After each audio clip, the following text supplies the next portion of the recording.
আমার নাম মিঠু। হ্যালো ও ভাই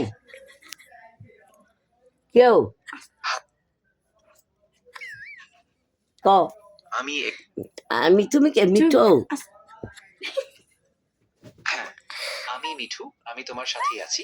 তুমি যা বলতে চাও বা যা জানতে চাও নির্দ্বিধায় বলো, আমি সাহায্য করতে প্রস্তুত। কেমন আছো দিয়া? কেমন আছো? মিজি সাহায্য কি করতা? সার দিবা মারে ভালো আছো নি জানো তো?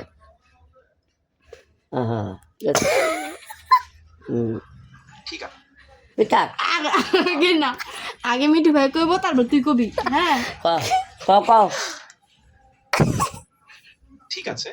আমি এবার মিঠু বলবো না। তোমার কথাগুলো তুমি নিজেই বলবে, আর আমি শুধু শুনবো এবং দরকার হলে সাপোর্ট করবো। কো কেমন আছো? খাইছো? ও ভাই খাইছ? কেমন আছো? ভালো আছো? খাদ্য খাইছ? ভাত খাদ্য? হ্যাঁ, আমি ভালো আছি, ধন্যবাদ। ধন্যবাদ।